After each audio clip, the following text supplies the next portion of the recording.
이 시간에는 역전의 하나님, 구원의 하나님이라는 주제로 함께 말씀을 나누겠습니다. 사랑하는 여러분, 우리가 살다 보면 어떤 날은 정말 힘든 하루로 다가오진 않았습니까? 마음이 꺾이고 도무지 앞이 안 보일 때 정말 하나님은 계신 건 맞을까 싶은 날도 있지 않겠습니까? 그런 순간에 하나님께서 어떻게 일하시는지를 오늘 본문에서 보여줍니다. 그리고 하나님이 하시는 일은 사람의 개성과는 전혀 다른 방향에서 일어난다는 사실을 또한 말씀해 주십니다. 어저께까지 그 8장에서 에스더는 하만의 조서를 취소해 달라면서 왕께 울면서 간구합니다. 이에 왕은 에스더와 모르드게가 원하는 그 유다인을 구할 새로운 조서를 만들도록 허락하면서 이제 9장에서 반전의 이제 서막이 열리게 됩니다. 에스더가 왕 앞에 나아가 하만의 음모를 밝히고 유다인들은 오히려 자신들을 지킬 수 있는 권한을 얻게 된 것입니다. 그리고 이제 우리가 함께 나눌 본문 9장에서는 그 죽음의 날이 오히려 구원의 날로 바뀐 장면들이 나옵니다. 그래서 오늘 본문을 한 문장으로 요약하면 도리어 바뀌었다라고도 할 수가 있습니다. 그래서 함께 나눌 9장 말씀은 절망에서 반전으로 이어져서 구원으로 이어지는 인생 반전의 이야기입니다. 하나님이 준비하신 실제 역사 속에서 일어난 구원의 이야기입니다. 이 말씀을 통해서 하나님이 어떤 분이신지 또 오늘 우리에게 어떤 소망을 주시는지를 살펴보고자 합니다. 1, 2절 말씀을 보면 무서운 날이 도리어 기쁨의 날로 바뀌게 됩니다. 1절을 보면 아달월 곧 12째 달 13일은 왕의 서명을 시행하게 된 날이라 유다인의 대적들이 그들을 제거하기를 바랐더니 유다인이 도리어 자기들을 미워하는 자들을 제거하게 된 그날에, 이 말씀은 그냥 이겼다는 이야기가 아니고 그날은 원래 유대인들에게는 죽음의 날이었고 하만이 왕의 도장을 받아서 전국에 조서를 내리고 12월 13일 유다인을 몰살하라라고 명령했던 바로 그날입니다. 그날을 생각하면서 유다인들은 11달 동안을 떨면서 살아왔습니다. 우리가 언제 죽을까? 아이들도 어른들도 다 죽는 건 아닌가? 그날이 오면 다 끝나는 줄 알았죠. 하지만 어떻게 됐냐면 말씀처럼 도리어 유다인이 대적들을 제거하게 되었다라고 합니다. 하나님이 개입하시면 바로 도리어의 역사가 일어나는 줄 믿습니다. 우리 삶 가운데서 그런 얘기들이 있지 않습니까? 한 치 앞도 볼 수 없는 그런 절망적인 상황이었는데 어느 날 갑자기 도리어 감사의 날이 되는 거죠. 병원에서 치유할 수 없는 무서운 진단을 받았는데 알 수 없는 이유로 깨끗이 치유돼서 회복되었다는 그런 얘기. 사업이 망해가서 모든 것이 끝장날 줄 알았는데 오히려 새로운 문이 열렸고 깨어진 줄 알았던 관계가 어느새 뚜렷한 이유 없이 회복되었고, 그런데 이런 반전이 그냥 일어난 게 아니라는 겁니다.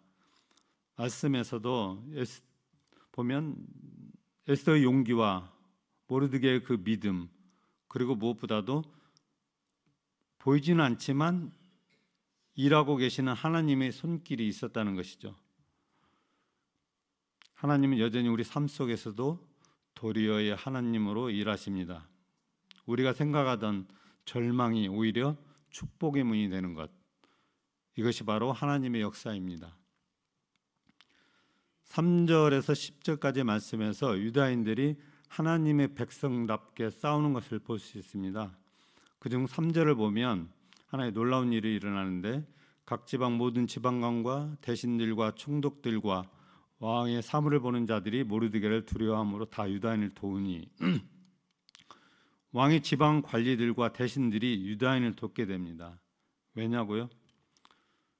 이제는 위치가 바뀌어서 모르드게가 높은 자리에 앉게 되었고 유다인들에게 임한 그 극적인 반전을 목격했고 유다인들의 그 배후에서 일하시는 하나님의 능력과 기적을 감지하고 나서 두려움과 공포에 사로잡혔기 때문에 돕습니다.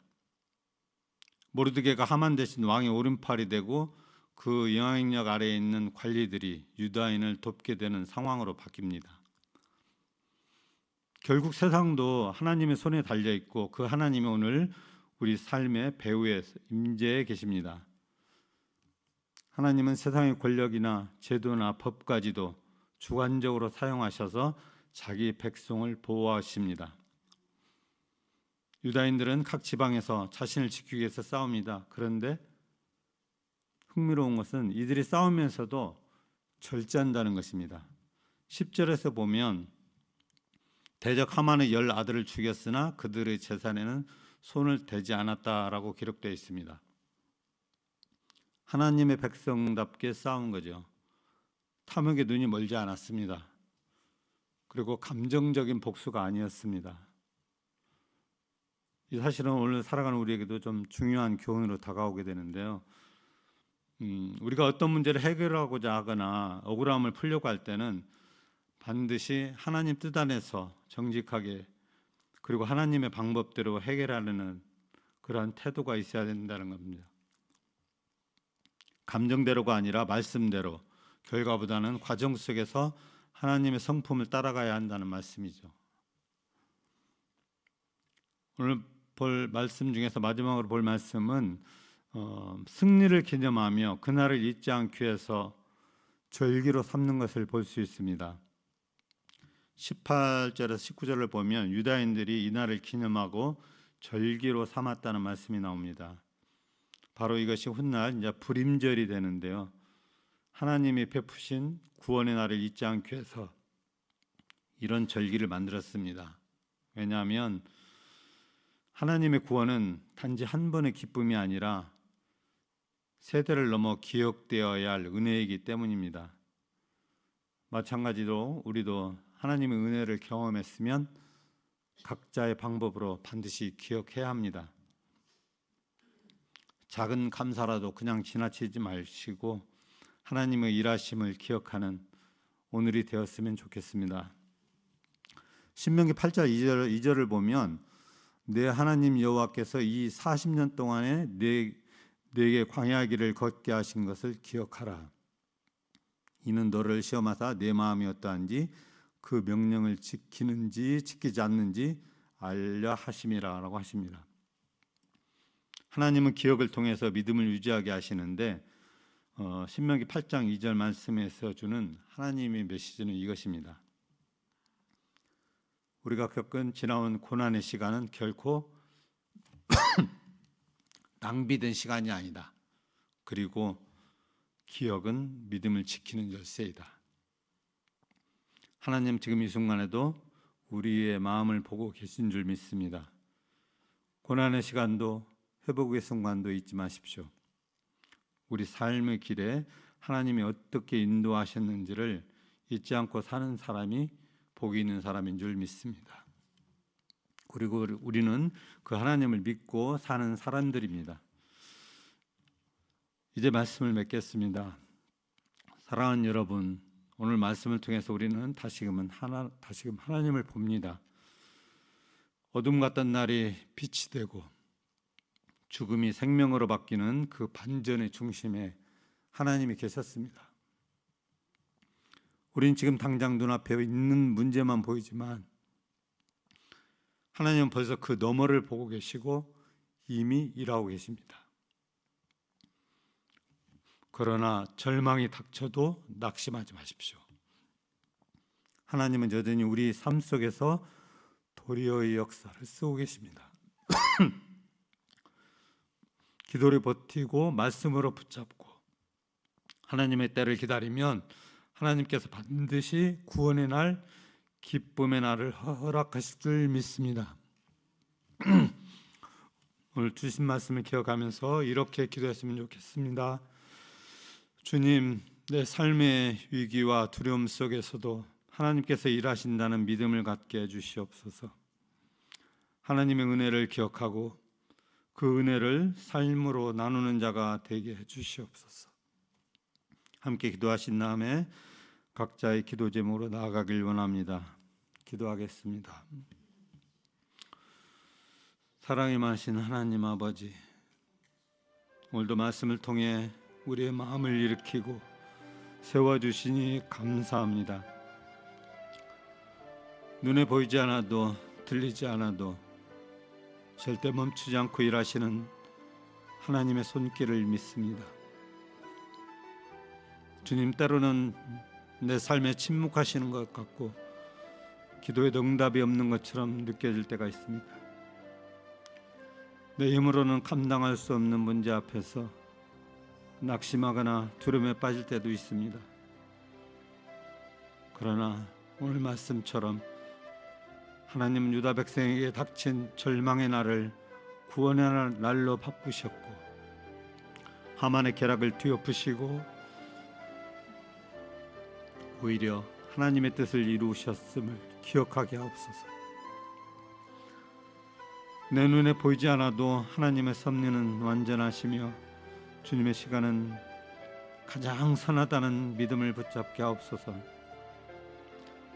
끝이 아닌 줄 아는 믿음, 지금 이 순간에도 하나님이 일하신다는 확신이 내 안에 충만하게 하옵소서. 또한 주님, 제가 받은 은혜를 잊지 않게 하시고 그 은혜를 기억하며 살아가는 믿음의 사람 되게 하옵소서. 나만을 위한 구원이 아니라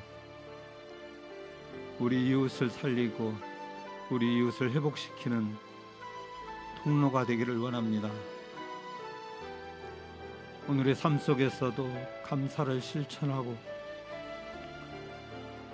사랑을 나누는 삶을 살게 하옵소서.